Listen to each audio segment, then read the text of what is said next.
This is an AVNation special. My name is Tim Albright. What we're doing is we are continuing our coverage of the International Women's Day because there are just too many incredible women in the AV industry to fit into the month of March.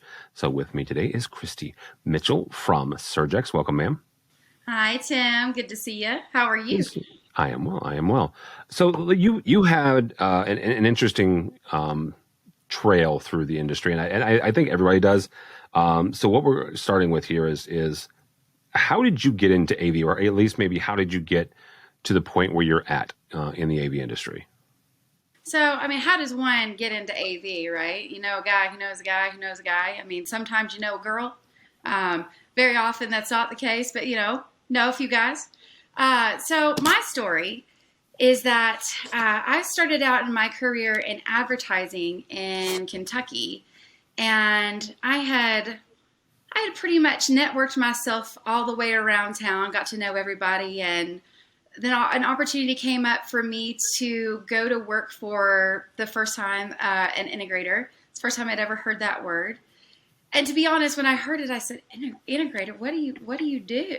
And I still, when people ask me that aren't in the industry what an integrator does, it's hard for me to describe, right? Because we're just people that like to make simple things very complicated, right?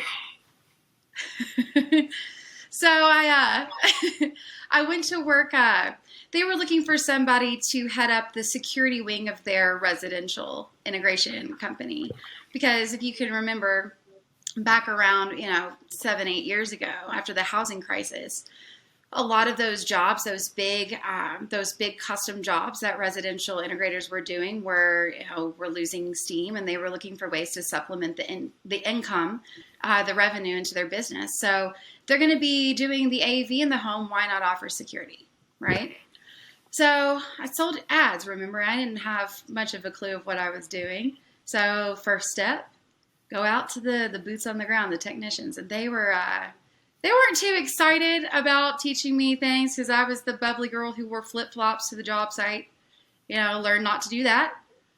Learned to put a hard hat on. But I got up in the crawl spaces with these guys, and, after a while, because I had proven that I was really actually willing to learn, they taught me. So I remember the first time that I learned about contact closures. And, when I wasn't doing that, I was back in the office, and thankfully, I was given a little bit of rope, a little bit of freedom, and they asked me to meet with vendors and other dealers that were within their dealer network. And I started researching all of this smart technology. So instead of it just being about security, about sensors, contact closures, alarms that go, when you hear something go bump in the night, there was all of this smart technology that started to emerge in a middle market capacity. So, and now I know this now, right? Residential integrators are out there within those $10 million homes, putting together things that, making things complicated. So for their clients, it can be very simple, right? But for the first time, I was seeing technology that wasn't just available to top tier clientele, and it was available to people like me. And it wasn't, when I say people like me, I'm not just saying, people with middle income. I'm saying professional women. I was looking at PowerPoints for the first time that were saying, these are the people that are in our demographic, right? A professional woman who prefers security. She probably has a pet that she wants to watch on a camera, which I do. He's, asleep right now, thankfully. He's behaving himself. But it was driven, technology that was driven and focused towards me. And that was so incredibly special. And not only that, it wasn't just about security. It was about the luxury. It was about letting technology work for you and not the other way around. Because traditionally, we can see a path through technology where technology was an exposure level to people who really understood it. And this was becoming possible for people, for average Joes, for everyday people, to enjoy the luxury of having things work for them in their home instead of having to try and tinker and figure it out themselves. So I developed a passion for it. It led me to Texas to work for a larger integrator with a retail space. And I started work on what the go-to-market strategy would look like for middle market, plug-and-play technology, because they had the retail outfit, with a focus on just a slight touch of, what's it like when the woman is in charge of the technology in the home? What's she think? What's she want? Because again, we've seen a lot of times, the game rooms, the theater rooms, the technology in the house has always been a decision or a hobby or an interest of the man, and then the wife has to approve it. You bring up a good point though, and that is what does that look like when we start marketing and start selling and start courting the women that are in charge of the technology, that are in charge of not just the home but also in the office? What does that look like? Well, not to put you on the spot, Tim, but I would say not courting women. I would say empowering women to be the first decision maker, right? Where that's our job, right? That's our job as the professionals, as the people that know what we're doing, to empower not even just the women, but empower our end user, our customer, whoever that customer base is, to make the best decision, right? With us as the people guiding that process. As it relates to women, first you have to just shut up. I think a lot of times what we see when we're selling in any capacity, not even in this industry, and it's not a behavior that I think that is sometimes intentional, right? A lot of salespeople, you'll hear in Sales 101, a lot of salespeople will get all of the value proposition out, right? But they won't ask any questions. And that really, that principle is translated in the same way when you're selling to women and you're empowering women to make decisions, which is just ask questions. Ask questions. What matters to you? What is important to you? How can we help? And we'll get a little bit more into that later because I have more to say on that. But a lot of times we just run over each other. And to take a step back and let a woman speak and give her thoughts towards something without rushing to judgment or answer is an effective strategy all the way around. So you continue that conversation though from your time at the retail store and when you from retail into your other areas, and now you're repping not an easy thing to sell. Let's be frank. I mean, Surgex does, they do power. You just released the Squid, which was, kind of your most exciting thing in the last couple of years that you guys have done. But power is electrifying, but that's only because it's a good pun. Yeah. You can say it. Power is not sexy, and I can say that I'm a woman. It's not sexy. I get it. So so take me through, how you ended up doing there, selling power. Yeah, thank you for asking, because I was either going to wax nostalgia on Resi all day long and maybe never get to plugs. Who would have thought, right? I was, with the story that I tell, it's genuine passion. I absolutely loved the emerging technology, and I was really in a position where I was constantly chasing what it would become. And I had my own ideas and observations to what was going to be possible in the future, which was what was exciting about it. Yeah. Not being able to have that passion and a big picture vision for what it is and what it could be at several levels of integration within several marketplaces and channels, and not being able to facilitate any kind of to implement anything or any of my ideas was really difficult. And it's not to place blame on anybody in the residential industry. I just had a lot of pie in the sky ideas, and I was chasing and I was running, and I just couldn't play catch up fast enough. And I was just never really in a position to see everything that I could think of trickle down into something that was real. So I went from Resi and I popped around the industry, and I was trying to figure out what I wanted to do next. And I fell into it. And how do you go from being passionate about very exciting technology to being passionate about plugs? Just be a passionate person.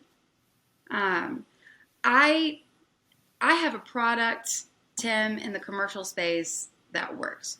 Commercial is far easier of a place to go out as a regional account manager or a regional manager because it's a very structured environment. So you're talking about a very passionate industry and a very emotional sales process to something that's very structured. And within that structure, of course, nobody's really excited about plugs. I get it. But you know what people are excited about? Things that work. Surgex makes it very, very easy. They make it very, very easy for me to do what I do. I get to go out to people and say, my product pretty much works 100% of the time. And if you don't want to make an investment in this type of security, then you just don't understand power. So it becomes more of an educational process. And that's kind of what we're doing right now as a team as the Surgex team, is we're not going out and trying to press the topic of price or electricity or power or all the components that make that up. We're just trying to what's the word I want to use? Advocate for people to expand their knowledge on power in general as the foundation for everything else. Because let me ask you something, Tim. What is the one thing that everything in that room has in common? Power, electricity. Yes. It all has to be plugged in. You want to plug that into nothing, or you want to plug it into something good, or you want to plug it into the best power protection in the marketplace. Your choice. Okay, so you've got really great track record of learning and people that have taught you along the way, and we'll get to that in a second. But there's also challenges that you have faced, right? And you and I both come from radio background. That was one hurdle, right? Just radio in general is a hurdle. But once you got into the industry, once you got into AV, what are some of the hurdles that you've had to overcome, and how did you face those challenges? There are several types of women and goals that women have. All of them valid. So there's the woman that grows up with the goal of being a wonderful wife, an incredible mother, and her goal is to have babies and take care of those babies. And I know because I was raised by one. My mother was a stay-at-home mother, and I was very lucky as a child. I was the kid that got off of the school bus and to a picnic laid out by my mother. So I think in that, and she will always tell me, because she's seen me travel along my road, along my path as her daughter, she will always tell me, Christie, all I ever wanted to be was your mom, right? And she did a damn good job of it.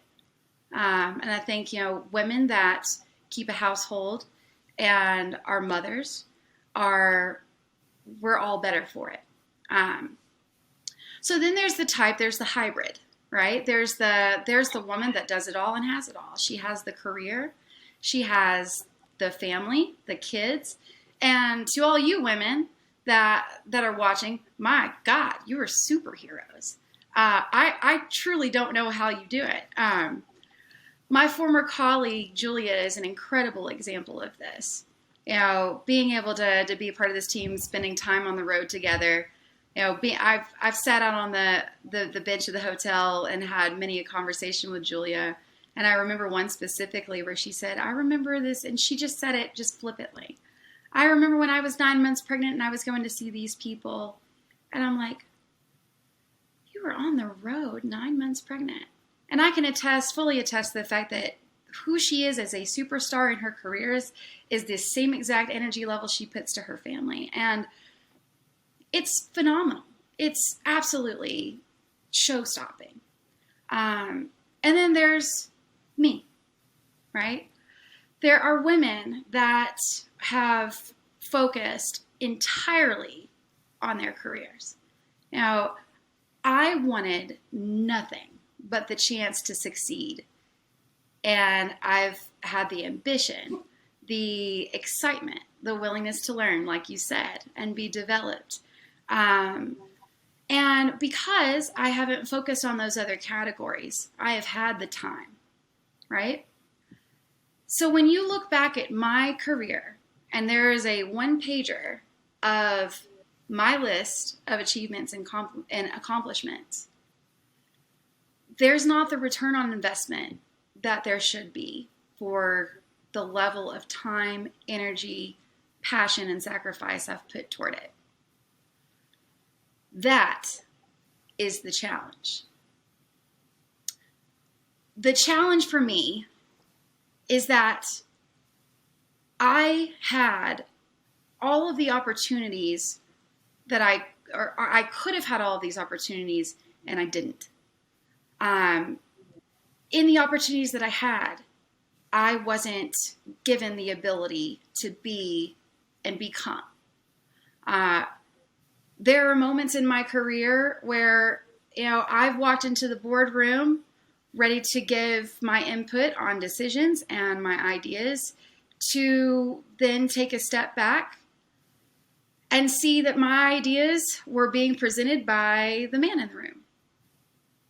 And he is the one who got credit for those ideas. There was a moment even in the position that I have now. I've been on the road and met with a team, a group of people, and right in the middle of it, I got stopped and asked, I just want to know one thing, Christie. Do your plugs work underwater? And I had to go back that night and ask myself, was he asking me that question because of the way that I look? Was he asking me that question because he's mad that I look better in a skirt than he does? Or was he just asking me that because he's just one of those guys that when all of the reps come through, he likes to play stump the rep? The fact that I have to wonder if it was because I was a woman or because he's just another quirky engineer, that is a challenge. I've been, for the last couple of months, I've been talking with a lot more of the women in our industry, and every single time that we begin that conversation, and let me preface by saying, these are women that I have never met before. We have not built a relationship. We don't know one another one-on-one. And also, let me preface by saying, by talking to other women in the industry recently, I also mean Corey Schaefer, who invited me for this opportunity to speak and to have the platform today with you. So thank you, Corey. I appreciate it very much. She's pretty awesome. She is. So I've been talking with a lot of women in our industry over the past couple of months. And the first question that they ask me every single time is, how are you doing? Are you okay? And it gave me pause, right? Because the first time that I got asked that, I like to consider myself pretty thick-skinned and, tough to the core. So when anybody asks me if I'm okay, yeah, girl, I'm fine. I'm great. How are you? I don't typically like to indulge in my problems, but really, every time that I've been asked that in the last couple of months, I have been great. I have a great job. I get to work with great people. I'm comfortable in my career and I'm supported, right? So it got me thinking, because if it was one time that I got asked that, it would be a figment of my imagination, right? But since it was several times, I had to wonder if they were asking me, how am I? Am I okay? Because typically the answer is, no, I'm not. And if it's because I'm being asked from women in our industry, how are you? Are you okay? It makes me wonder how many women aren't. Why would they be asking me that question multiple times if everybody was okay as women? That is the challenge. Now, I am okay for the first time in my career in the last 2 or 3 years because I am supported and I get to work with an incredible group of people. Men on our team that will call me in the middle of the day not to ask me for something or, push something up or down the ladder or stress me out or whatever it is during a pandemic, but will call me in the middle of the day just to say, hey, just wanted to check on you and see if you were okay. I get asked that, So I can sit here and I don't think that this is why we're having this conversation. I am thankful to be spotlighted.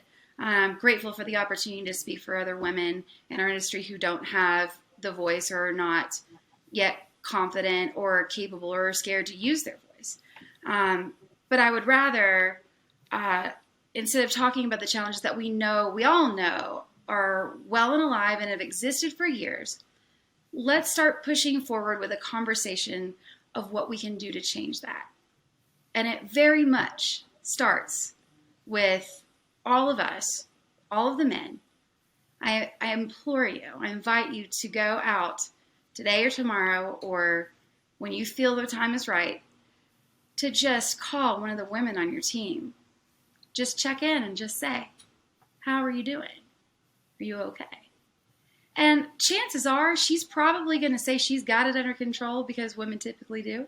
And if she isn't a woman that feels that she's got it under control, she's probably not going to tell you anything that's going on because she's probably going to be concerned and be confused as to why you're asking because we don't get asked, as much as we should.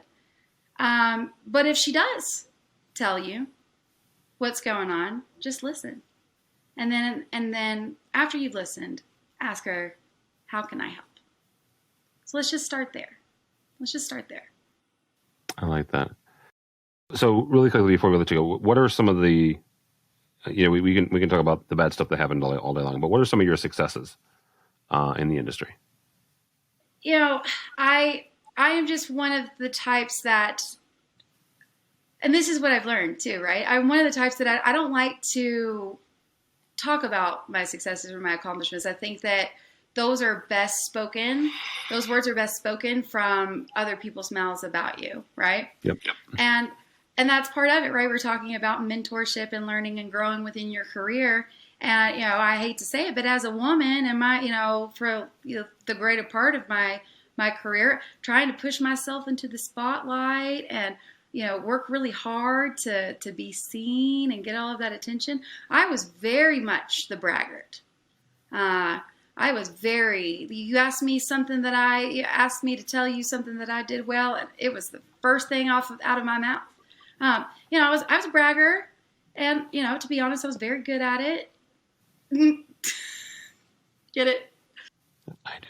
But I think that the true success that I have to say today in my career is that I get to work for and with some of the most exceptional, genuine, authentic people I have ever met. In my role with Surgex, I get paid to fly around and be myself. And I get to travel around and meet with engineers, that have said things to me like, Christie, I want my daughter to speak to you because I want her to know exactly how to handle herself one day. And that's just amazing to me. And, I get to work with people who are just phenomenal, good people. And my life and my career have forever been impacted by that. It is a pleasure and an honor to serve all of you as your Surgex representative, guys and gals. And I also think just that it's in bad taste to talk about my successes when there are so many of our brothers and sisters in the industry right now who are going through a very difficult time. I just got back from a trip to visit some of my folks in Texas, and it was really disturbing. It was troubling. Every single office that I went into, and it's, to touch on what life is now becoming like post-Zoom, I am walking into offices of places where my career took off with people that have supported me, and looking people in the eye that I truly care about, and them telling me that today is their last day, so they're not going to be able to go to lunch with me. Mm. And it happened in almost every office that I went into throughout the week. So this is the theme of today. It's not just important right now. Well, it is important, especially now, but it's not just important right now to be asking women how they're doing. We are a family. As much as we like to think that we're not, AV is a very niche, tiny, strange little family. And we should all be doing our best right now to be compassionate and asking each other how we're doing and how we can help. Because there's going to be life outside of this pandemic for all of us. And all of the people that I have met that have helped support me and encourage me in my career, I want to be able to do the same for. And I want everybody to be able to land back on their feet. So if any of you all need anything, I mean, preferably make it the West Coast if you're reaching out. Just kidding. If you all need anything, please feel free to reach out. I'm always available to ask how you're doing. You mentioned a couple of times that you are comfortable in your career and you're being supported. One of the things that I know that just from knowing you and grateful to get to know you over the last couple of years is the importance of mentorship. So kind of take me forward to like your retirement. I've asked this several women in this series. When you retire, what do you want to see changed? What do you want to see have changed from now until then, and what hand do you want to have in it? First and foremost, and this is something going back to some of the conversations that I've had with some of the other women in the industry, and it's a very subtle thing. I'll see this comment on LinkedIn a lot. It's not just internally within the women; it's outward, where we can't afford to keep losing women in the industry. So, if we can't afford to keep losing women, how are we going to invest in them so they stay? Right? So that's a question we need to be asking ourselves now, with action items quick, because I want to see women be 50% of this industry yesterday. To think that any male-dominated industry in STEM capacity means that women aren't interested in math and science, or women are not interested in electricity. I mean, I am very passionate about electricity, right? To think that we are not either capable of or interested in having a career where we get to travel around and build relationships with incredible people, which is what this really boils down to, at least in my position in my career, is absurd. So if my boss can find me as talent and put me within his organization with all of my fantastic energy, then there are several other women like me that could be plucked from other industries, or plucked young and developed early, and brought into our world, because it is an incredible world to live in, right? We get to make things look good and sound good for a living. Who doesn't want to do that? So that's part of it. The other part is, and I'm going to go back to what I was saying about my career and the track record, right? I want women to have what I didn't, and I want them to have it younger, and I want them to have it faster. So we might start with the capacity of how are you doing? Are you okay? How can I help? But then we need to just get to business. We need to develop mentorship programs for younger people. We need to start looking outward of our industry, because our industry is getting smaller and smaller by the minute, whether you're men or women. We need to look at what it truly means to have organizations with servant leadership, where it's not such a rigid structure where we can't build and develop and nurture talent that we retain. Because the first thing that everybody knows this, right? Talent doesn't leave a company. They leave a poorly managed environment, right? So how do we keep people? We allow them the opportunity to spread their wings and fly.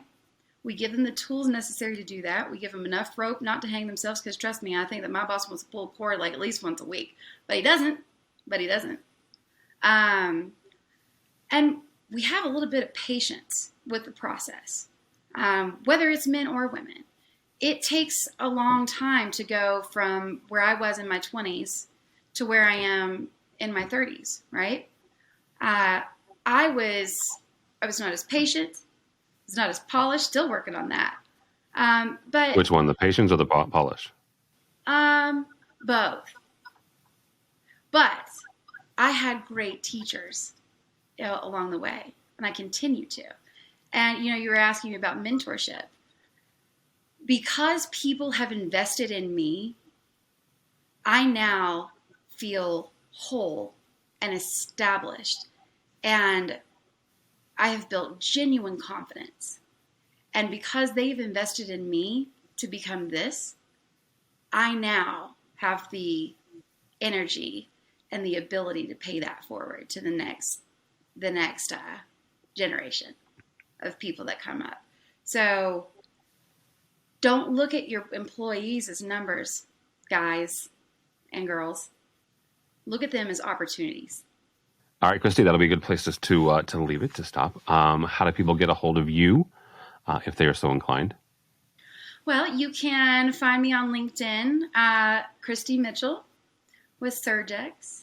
Shouldn't be too hard to find. Or you can reach out to me via email at christie.mitchell@amatech.com.